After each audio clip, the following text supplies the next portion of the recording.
Video games are a favorite pastime of children and adults alike, and with the expansion of the internet, gaming has become bigger than ever. It's hardly an obscure hobby enjoyed only by a fringe group of potentially dangerous weirdos. With that being said, video games have a long and disturbing history of being tied to violent criminals. They have even been touted as the direct inspirations for some of the most heinous crimes that the world has ever seen. These are some of the most infamous crimes tied to video games. 10 New Hyde Park crime spree. Grand Theft Auto 4 in New Hyde Park, New York. On June 26, 2008, a group of teenagers went on a crime spree. First, 3 of them violently mugged a man in a grocery store parking lot. After that, the gang marched through the streets of New Hyde Park until they encountered a woman in her car. After stealing a pack of cigarettes from the woman, they smash a van using one of the baseball bats they had brought to the crime scene. The woman called the police, and the teens were apprehended. When asked about their motives, the teens stated that it was the video game Grand Theft Auto 4 that led them to commit these crimes.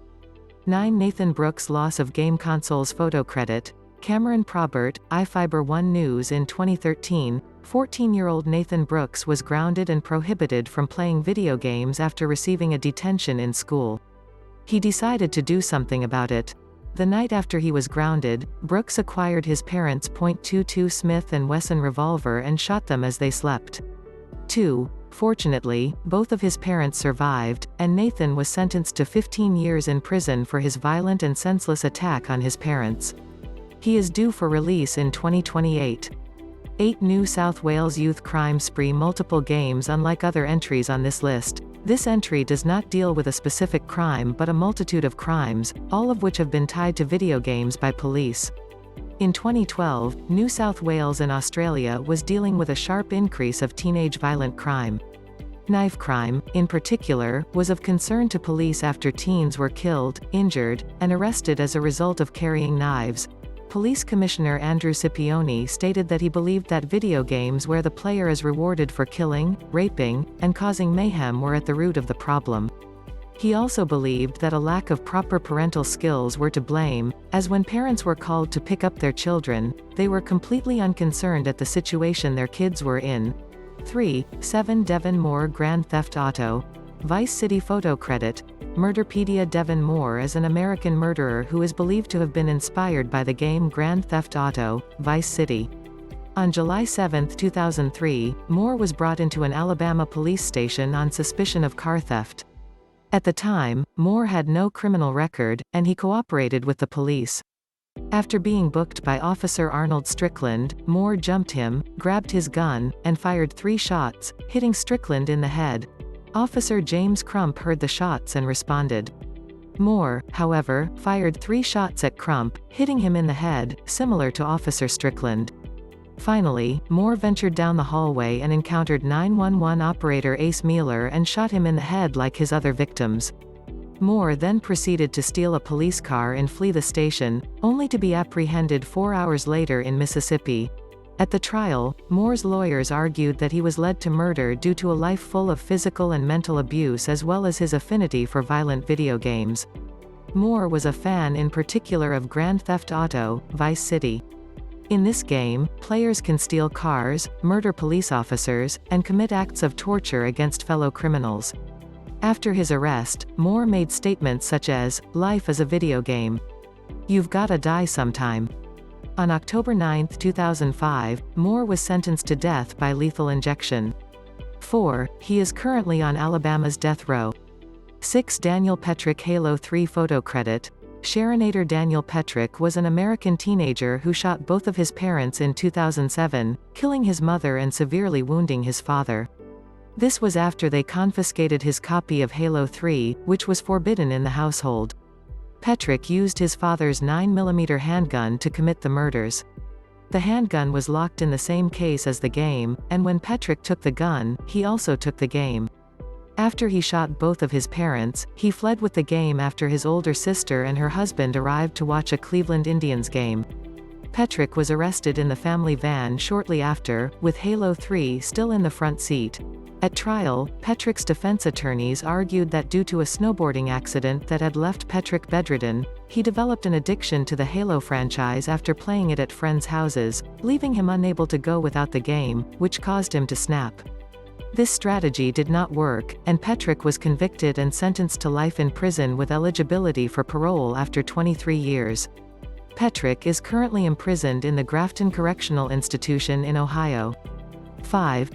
Evan Ramsey Doom photo credit.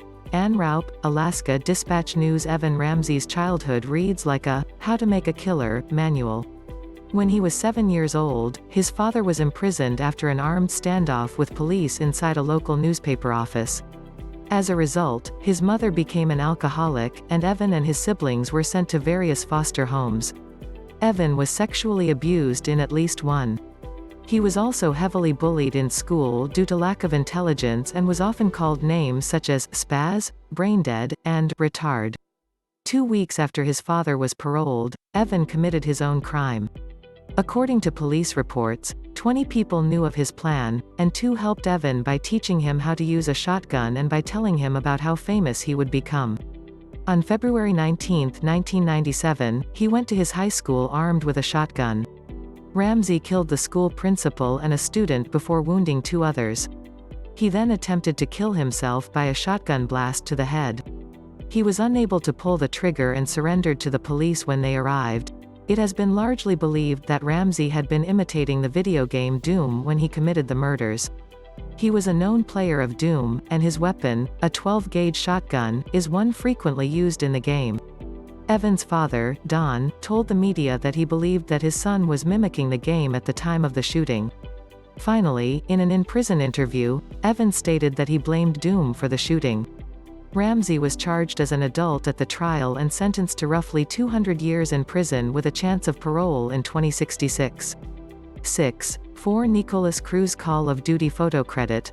The ledger Nicholas Cruz confessed to fatally shooting 17 students and staff members and injuring 17 others at Marjorie Stoneman Douglas High School in Parkland, Florida, on February 14, 2018. Although not publicly discussed much, there appears to be some evidence of excessive video game use that had been reported in court documents. Die, Cruz wrote in a story for language arts class in middle school. His explanation: it was a line from his Call of Duty Warfare video game booklet. Teachers were concerned that he was spending too much time playing inappropriate video games, as much as 15 hours a day. Some neighbors confirmed he played video games and told investigators, it was kill, blow up something, and kill some more, all day. His mother struggled to limit his playing time, believing it was a source of his hostility at home. Cruz had a well-documented history of mental problems, including an obsession with violence and death, before the shooting rampage when he was 19. His defense isn't focused on his guilt or innocence, it's more about sparing him from the death penalty, his lawyers have said in court. Now, more than 3 years after the shooting, the trial is set to start in September 2021. 7. Adam Lanza multiple photo credit. Biography.com. Adam Lanza was the man who massacred 27 in the Sandy Hook school shooting on December 14, 2012. Lanza first shot his mother while she was asleep and then drove to Sandy Hook Elementary School armed with his mother's guns and butchered 20 children and 6 adults. Lanza was described by all who knew him as a socially awkward loner who spent most of his time playing video games such as Call of Duty and Gears of War in his bedroom at his mother's house, where he lived. According to some sources, Adam racked up 83,000 kills playing online, with 22,000 being headshots. He also spent large amounts of time researching school shootings going back to 1981 and practicing shooting using pellet guns. 8. In addition to his strange behavior, he barred his mother from entering his room and would only communicate with her through email. 2. Columbine High School Doom photo credit. Pinterest. This one needs no introduction. On April 20, 1999, Eric Harris and Dylan Klebold entered Columbine High School and opened fire on students and teachers, killing 12 students and a teacher before turning their guns on themselves. When the carnage was over, many people asked why these 2 teens had committed such a heinous act. From anger and isolation to mental illness, there were many different theories. One of the most prevalent to this day is the effects of the video game Doom on Harris and Klebold. Both Harris and Klebold were avid fans of the game, with Harris using it as a basis for a creative writing school project, creating his own levels of the game, and posting them online. 9. These levels were later named the Harris levels after the shooting. With the game's intense violence, it was a clear connection for most to tie doom to the massacre.